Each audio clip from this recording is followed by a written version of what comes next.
Ini bukan kisah tentang kematian seseorang karena COVID-19. Ini bukan kisah tentang seberapa banyak nyawa yang melayang akibat pandemi yang tak kunjung henti. Ini bukan kisah tentang maksimal atau belum maksimal penanganan pandemi. Bukan. Ini adalah kisah tentang orang-orang yang tulus ikut mengambil peran penanganan di hilir pandemi. Di saat sejumlah oknum mencari keuntungan, ada orang-orang baik yang dengan sadar membantu meringankan beban dan kesusahan.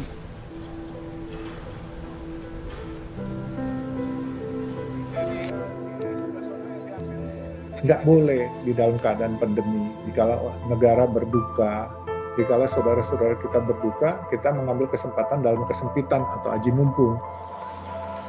Boleh cari uang sebanyak-banyaknya, teman.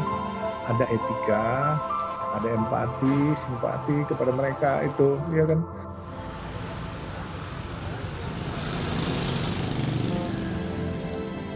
Ini berbicara soal etis atau tidak etis ya Kang. Saya rasa tidak etis ketika kita berusaha dan juga memanfaatkan situasi di tengah kesulitan orang lain gitu. Itu sih Kang. Dan saya berpegang teguh pada prinsip kita usaha ini adalah bagian dari ikhtiar bantu pemerintah dalam penanganan pandemi. Jadi bukan untuk mengambil keuntungan apalagi sebesar-besarnya. Menghadirkan hati kita gitu bagi masyarakat.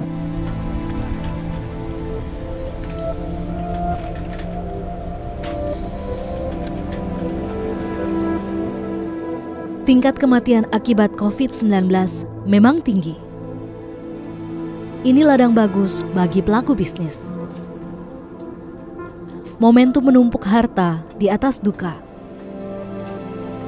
Tapi masih ada Yusuf Hamka dan Ibrahim Askar yang menjaga etika bisnis di tengah pandemi. Dan ini adalah kisah mereka yang mengambil jarak dari keuntungan besar di atas air mata mereka yang kehilangan.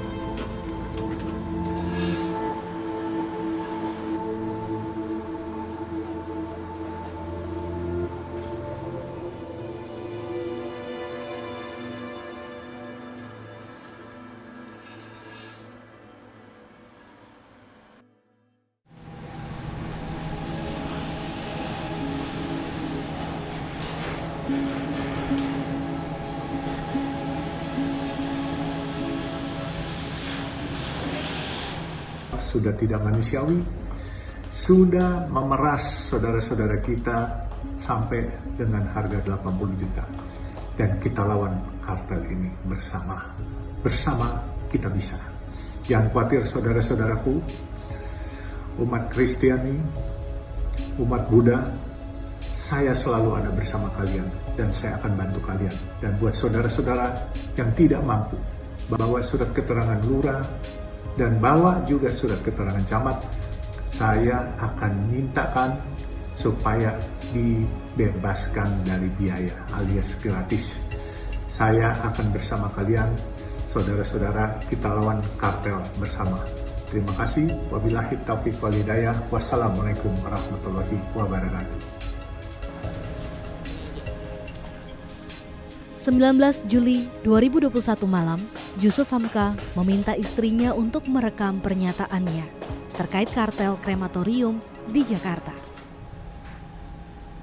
Tindakan kurang terpuji oknum penyedia krematorium yang menaikkan biaya kremasi menjadi sebabnya.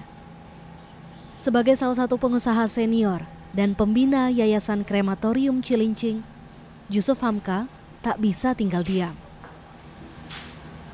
Saya kan selalu menekankan kalau cari uang sah-sah saja, tapi jangan dikala orang sakit, orang duka, kita memanfaatkan situasi itu. Boleh cari untung, tapi jangan ngemplang orang dikala duka. Nah, begitu kita umumkan 7 juta, kita bilang kepada teman-teman umat Kristiani, umat Buddhis, umat Hindu, nggak usah khawatir. Kalau kalian masih diperas juga, saya akan kasih gratis ini, karena saya sudah ada dapat komitmen dari beberapa teman yang menelpon untuk menjadi donatur. Karena malam itu saya 19 Juli itu dada saya sesak gitu. Teman-teman semua pada komplain, ini mahal, pada mau minta bantuan di mana. Akhirnya saya teringat kakak saya punya, lalu saya udah mau tidur itu saya minta istri saya, tolong buatkan video dong sebentar, saya bilang.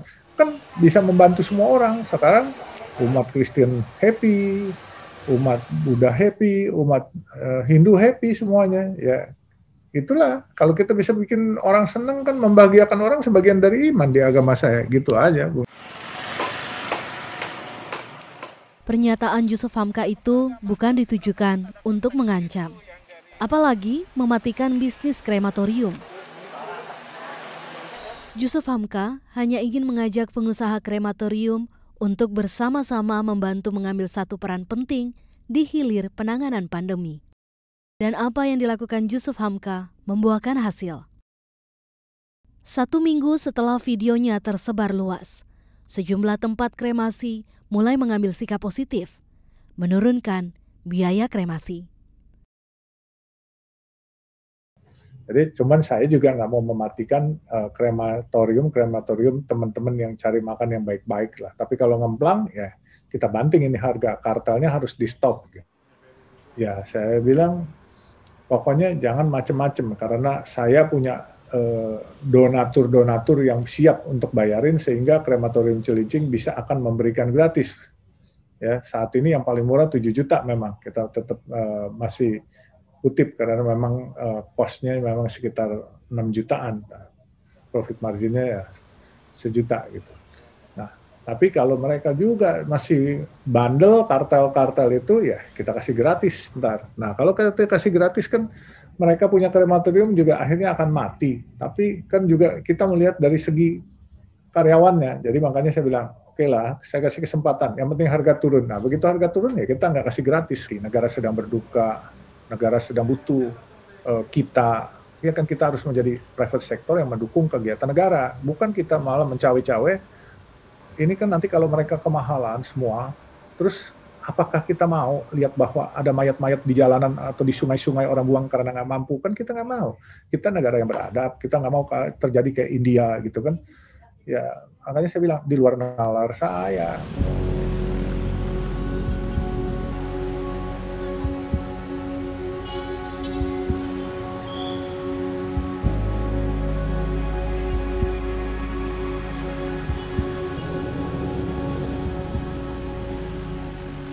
Bogor juga tak kalah peliknya. Kesiapan pemulasaran jenazah tak bisa diremehkan begitu saja. Pengabaian penyediaan peti jenazah ini bisa berdampak akan semakin banyak jenazah tidak tertangani dengan baik. Padahal pengadaan peti jenazah khusus COVID-19 ada anggarannya, tak sedikit jumlahnya. Beruntung Kota Bogor memiliki Ibrahim Askar, pengusaha muda yang memilih banting setir dari usaha mebel ke pembuatan peti jenazah. Usianya masih 21 tahun. Bisnis mebel yang dijalankan merupakan bisnis keluarga yang terdampak akibat pandemi. Usaha barunya ini tak serta-merta lahir begitu saja. Salah seorang kakaknya yang bekerja sebagai tenaga kesehatan menceritakan tentang minimnya ketersediaan peti jenazah di kala pandemi ini.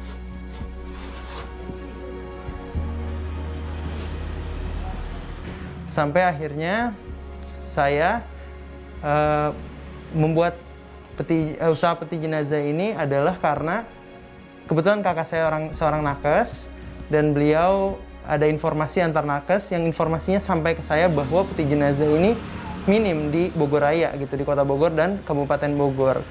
Yang pada akhirnya di situ selain ini betul momentum untuk saya beralih untuk memproduksi peti jenazah, tapi itu merupakan panggilan hati.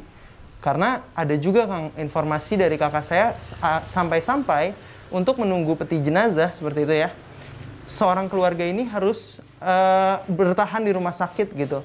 Yang keluarganya meninggal itu harus menunggu peti jenazah untuk pemakaman. Nah, di sini saya tersentuh dan akhirnya panggilan hati untuk udah kita produksi.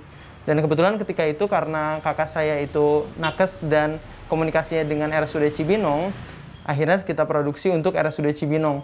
Dan pada mulanya Kang, kita mulai dengan pegawai yang bekerja di mebel seperti itu. Hanya 5 orang untuk 10 peti barangkali kita untuk produksi. Dan sampai akhirnya di situ, di titik itu saya mencari tahu kenapa rumah sakit sampai kekurangan. Apa nggak ada gitu sentra produksi di Kota Bogor atau di Kabupaten Bogor yang siap untuk menyuplai ke rumah sakit gitu. Akhirnya saya temui pihak-pihak yang bisa menjawab itu, dan mereka menginformasikan bahwa ternyata peti jenazah ini bagian dari anggaran untuk klaim COVID dari rumah sakit. Jadi rumah sakit harus mencari sendiri peti jenazah seperti itu.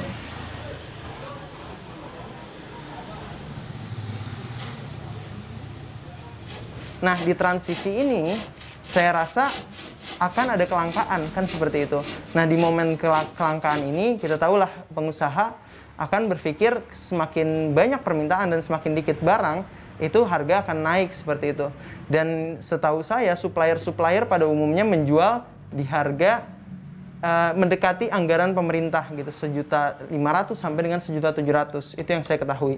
Dan pada awal produksi kita bisa menjual di bawah harga supplier pada umumnya. Kita menjual di harga 1.300.000. Itu pada mulanya.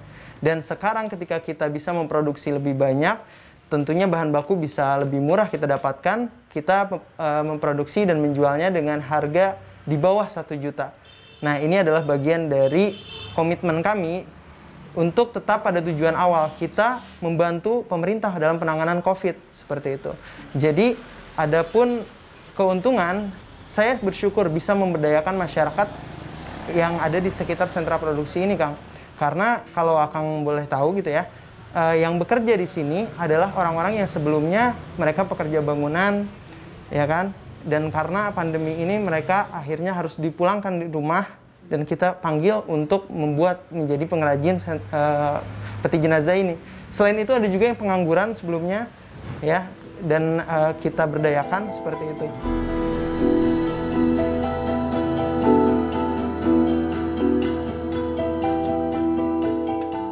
Tentu, jalan yang diambil Ibrahim Askar tidak semudah membalikan telapak tangan. Minimnya informasi sentra peti jenazah di Bogor juga menjadi masalah sendiri. Bahkan sebelum ada Ibrahim Askar, banyak lembaga-lembaga non-pemerintah yang menyumbangkan peti jenazah ke Kota Bogor. Artinya, kelangkaan itu nyata. Ya, besok ada kiriman ke ini ya, RSUD Cibinong. Nah, nanti dari pagi aja disiapkan 14 peti. Di Jakarta, sejumlah rumah sakit kewalahan mencari peti jenazah. Pun demikian dengan pengusaha peti jenazah. Permintaan yang tinggi harus diimbangi dengan kecepatan membuat peti jenazah. Dalam satu hari, ada 30 permintaan peti jenazah dari sejumlah rumah sakit. Tentu ini bukan angka yang kecil untuk pembuat peti jenazah yang dalam sehari sebelum pandemi mengerjakan maksimal 10 peti jenazah. Baru kali ini, sejumlah tempat pembuatan peti jenazah kesulitan memenuhi permintaan di tengah meningkatnya kematian di tengah pandemi.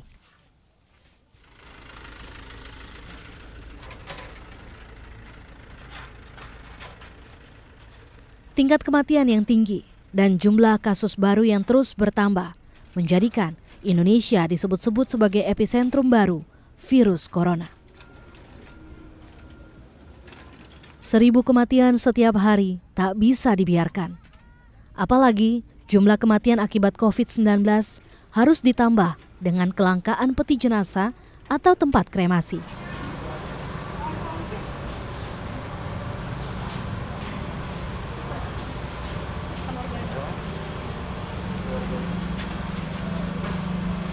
Ronar tidak bisa duduk dengan tenang siang itu.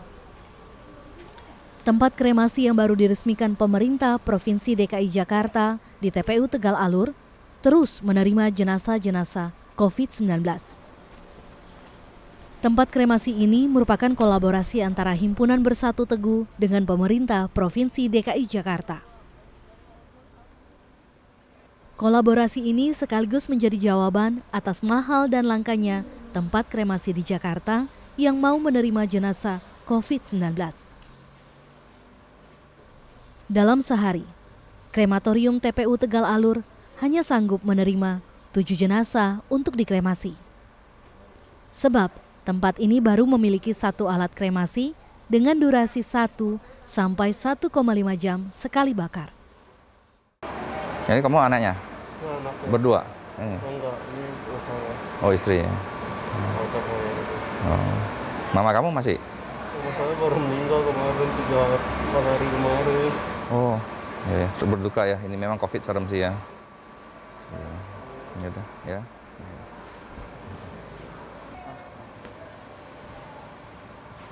Kebetulan mesin ini sudah jadi, harusnya dibawa ke Pekanbaru, jadi dalam minggu lalu.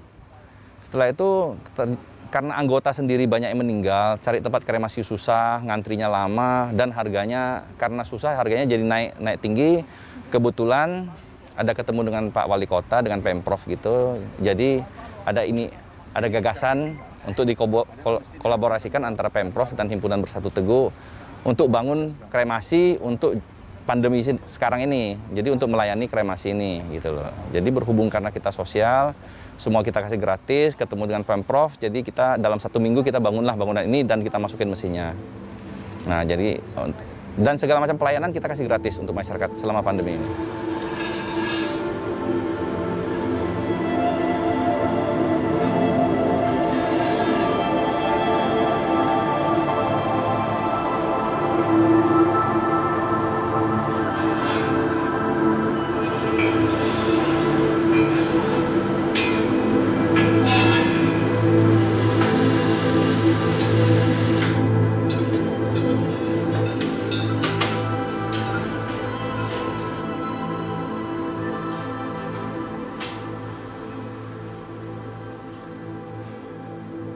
Kalau memang karena kondisinya supply and demand kebanyakan yang terlalu banyak yang meninggal, jadi otomatis dan tidak menerima COVID, banyak rumah duka, krematorium di Jakarta tidak menerima COVID, jadi otomatis yang terima itu ngantri panjang.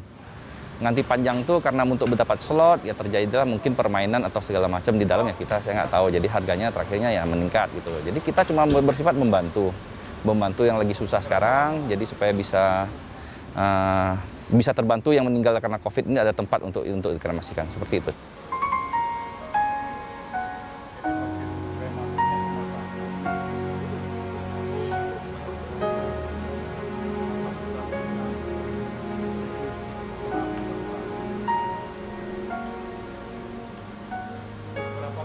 Sebagai salah satu lembaga sosial, apa yang dilakukan Himpunan Bersatu Teguh pantas diapresiasi. Selain sebagai solusi, krematorium TPU Tegal Alur juga menjadi bukti bahwa perlu mengambil satu peran dalam penanganan pandemi. Pemerintah tak bisa berjalan sendiri. Jadi gini, anggota perkumpulan kami adanya di Padang, Sumba Antara Barat, Padang, dan Riau. Banyak juga sebagian anggota tinggal di Jakarta. Banyak juga yang meninggal, untuk meninggal itu mau cari tempat kremasi susah. Ngantri, terpaksa kita bawalah ke Cirebon. Oh ada mesin sendiri, kenapa nggak dipakai di sini, seperti itu. Boleh dibilang jawaban ya, untuk sementara, walaupun mungkin tidak melayani semuanya, tapi sangat membantu kan.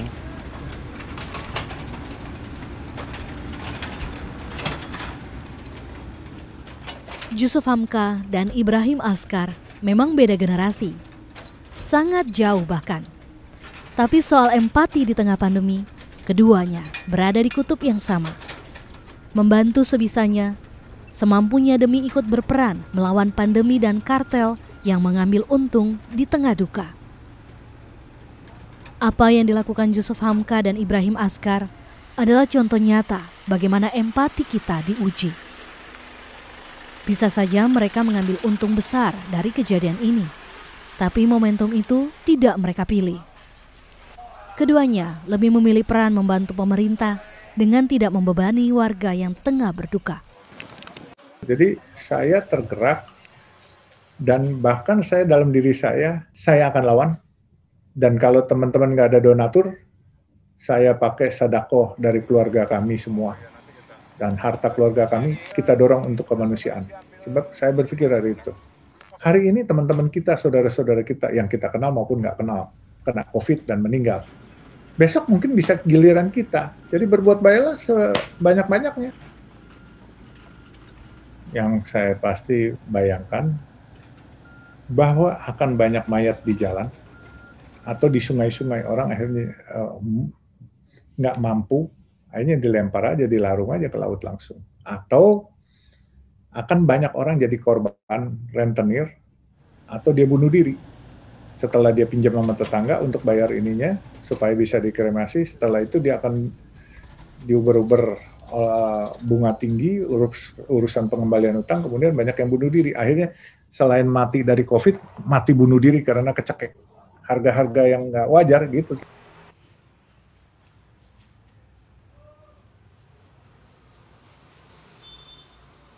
Saya mempercayai bahwa sebaik-baiknya manusia adalah dia yang bermanfaat bagi orang lain, Kang. Dan apa artinya kehidupan ini gitu kan, tanpa kita bisa memberi arti dan makna gitu. Ya kan? Karena kita hidup sekali, makanya harus memberi arti, dan kita hidup sesaat, makanya harus terus bermanfaat. Itu yang menjadi pegangan bagi saya. Betul, saya bisa saja barangkali usaha ini jadikan oleh saya ujung tombak untuk mencari keuntungan, tapi bukan itu caranya. Tapi bagi saya ini adalah pilihan yang mutlak harus kita ambil di tengah masyarakat. Bagaimana, apa peran kita untuk negara ini, apa peran kita dan kontribusi kita untuk masyarakat.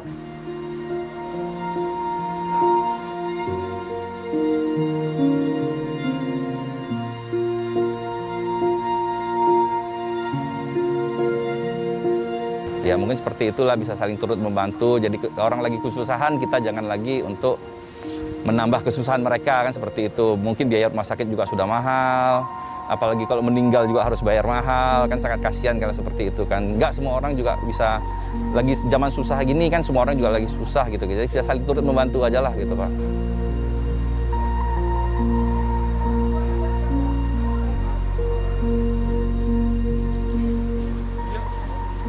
Uang kita boleh cari dengan wajar, seolah-olah kita akan hidup 1000 tahun lagi, tapi berbuatlah baik, seolah-olah kita akan mati besok pagi.